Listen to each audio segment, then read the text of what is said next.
This video is going to be going over a project I finished up almost a year ago at this point. I just didn't have a brace on it, so now that I've got a brace on it and got that done, I just wanted to do an overview of the project and let you guys know that the files are available over on my Odyssey page. Most of the changes and design is in the upper, which will actually work on a standard lower if you want to.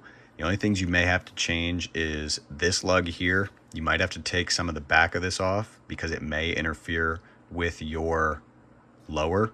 And then also at the back, this might be too thick for your lower, so you might just have to sand the sides down so that it'll slip into your lower.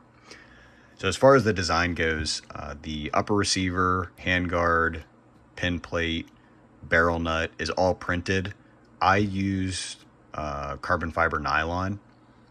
This should be just fine with PLA Plus, especially because this is just a CMMG 22 kit. This is not 5.56, and I specifically made changes to this upper so that you could not build this as a 5.56 gun. One of those is this port here. I shrunk down so that if you tried to insert a regular magazine, it's going to hit on this and it's not going to let it be inserted. So you'd have to use the 22 caliber magazine. I also got rid of the gas tube hole in the upper. So you have no way of getting a gas tube back in there. This is only going to work for the CMMG 22 kit. Now, as far as the design goes, I wanted to make the upper stronger, or at least eliminate the weakest point of it, which is this front pinhole. This lug has to be so small in order to clear the lower receiver and the handguard and everything involved there. So what I wanted to do was eliminate that from this part and move it elsewhere. And I made it such that you would connect it using the handguard. And it also allows you to print in a more optimal layer orientation or print orientation so that this part is even stronger.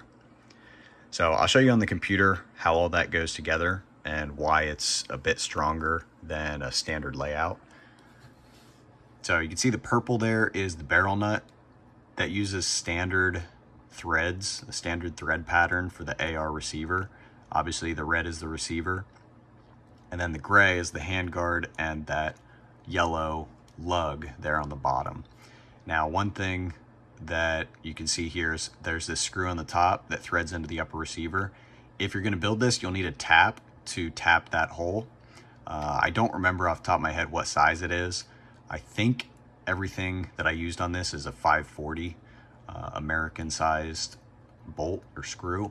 So I'll put all that stuff in the README. But you can see here on the handguard how there's this shoulder that actually indexes on the barrel nut to sort of hold that barrel nut onto the upper receiver. Doing this style of pin plate also helps in that it allows you to spread some of that force, those loads, onto the lower receiver instead of all of them having to go through the upper receiver like is standard. So it just makes it a little bit more robust of a design.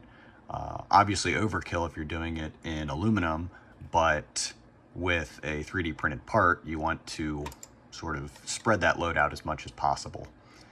As far as print orientation goes, for the upper, the only thing you don't want to do is print it vertical, standing on these this face here, because your threads here are only going to be held on by the amount of surface area that is in those threads. I printed at a 45.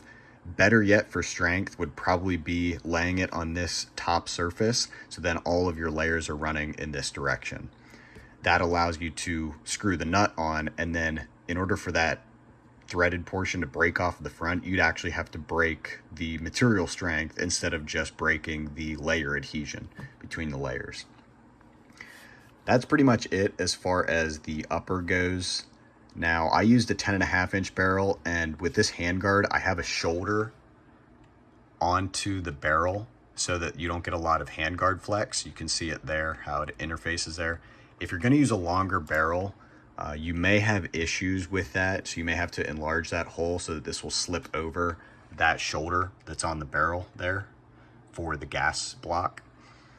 But if you're using a 10.5 or 12.5, anything with a, I believe this is a pistol length gas system, you should be totally fine. I don't remember if a mid length would fit as well, but you'll have to figure that out if it comes to that. As far as the lower, it is designed with pin plates. Again, same logic as the top. If you break the weakest part of the frame, you don't want to have to replace the entire receiver. You just want to replace the pin plates. So that's an easy way to do that. I'm not the first by a long shot to do that. The other thing with this brace, this is from Middleton Made, along with this hand grip. He does a lot of cool stuff, more than just braces and grips. He does full builds and all that type of stuff. So that information will be in the README of my files. The one thing I had to do for this specific one was this mount. I just cut the top of it off so that it would be the correct height for the back of this receiver. So this one file will be in my files. For the rest of it though, you're gonna have to go and get it from him. And like I said, check out the rest of his stuff. He's got some really cool stuff going on.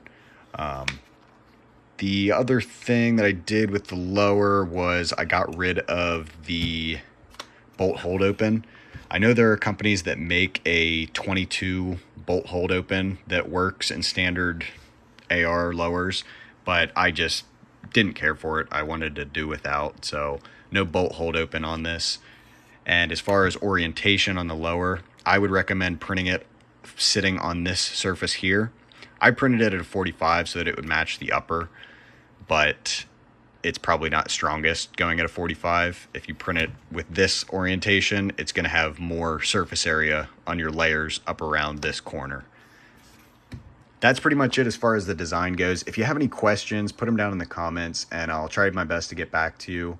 You can leave them here in YouTube or over on Odysee. Just wanted to put this video out because I know a lot of you guys found my videos through the Glock frames a while back, but YouTube has gotten rid of, I think, all of those videos at this point, and I know that's what a lot of you guys subscribed for. So I hope you guys like this one, and I'll catch you next time.